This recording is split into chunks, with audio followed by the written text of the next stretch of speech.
নিয়ে আসছে। আসার পর রাসূলকে বলেন, পয়গম্বর, এই যে আপনাকে খেজুর দিলাম, আপনি খান এবং সবাইকে খাওয়ান। রাসূল সাল্লাল্লাহু আলাইহি ওয়াসাল্লাম খেজুরগুলো হাতে নিয়ে আলীকে বললেন, না আলী, একটা একটা খেজুর সবাইকে দাও। এটা কি বাস্তবে না স্বপ্নে? স্বপ্নে। স্বপ্নে যুগের মধ্যে রাসূলের আদেশ পাইয়া আলী সবাইকে একটা একটা করে খেজুর দিতেছেন। উমরকে একটা দিছে, আলীকে একটা, আলী একটা নিছে, হামজাকে একটা দিল, সালমান রাদিয়াল্লাহু আনহু একটা দেওয়ার পর ওই দিক দিয়ে আলী রাদিয়াল্লাহু আনহু স্বপ্ন দেখে হঠাৎ করে বেলাল আযান দেয়, হাইয়া আলাস সালাহ, আস-সালাতু খায়রুম মিনান নাওম, আস-সালাতু খায়রুম মিনান নাওম।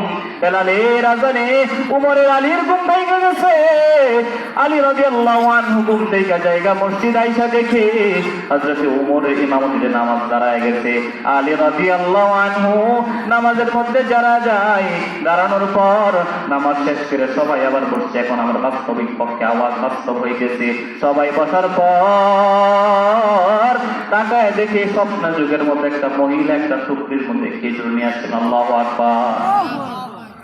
খেজুর নিয়ে আইসা বলতেছে, আমিরুল মুমিনিন, এই নেন খেজুর, আমার পয়লা গাছের খেজুর, বরকত স্বরূপ নিয়ে আসলাম, আপনারাও খান, এখন আপনি সবাইকে খাওয়ান।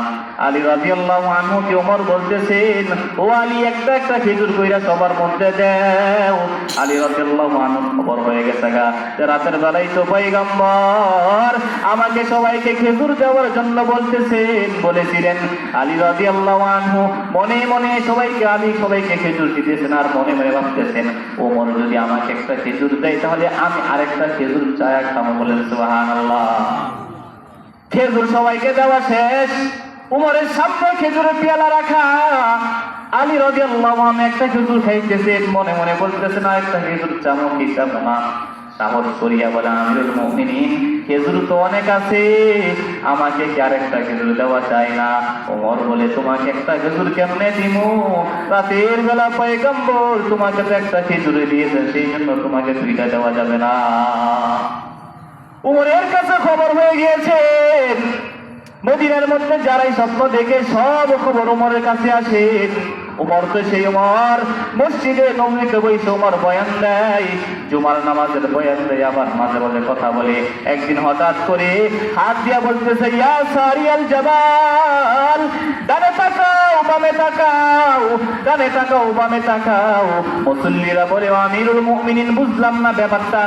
ওই সারিয়াল জাবাল, ওই যুদ্ধের দল 1000 মাইল দূরে আছে, আপনার কথা কিভাবে শুনবে? কয়েক মাস পর যুদ্ধ শেষ হওয়ার পর সাহাবায়ে কেরাম যুদ্ধ থেকে ফেরার পর একদল লোক বলতেছে, ও যুদ্ধের দলেরা, ওই দিন যে শুক্রবার কয়েক মাস আগে ওমর তোমাদেরকে বলছিল, ইয়া সারিয়াল জাবাল, ডানে তাকাও বামে তাকাও।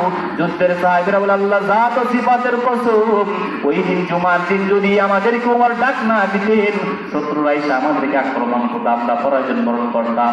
ওই যে 1 মাস আগে ওমর 1000 মাইল দূর থেকে আমাদেরকে ইয়া সারিয়াল বলে ডাক দিয়েছিল, আমরা স্পষ্ট শুনতে পাইছিলাম। ওইটা শুনে আমরা প্রতিপক্ষে আক্রমণ করি। এই উমর 1000 মাইল দূর থেকে ডাক দিল, আল্লাহ আওয়াজটাকে পৌঁছাইয়া দেয়।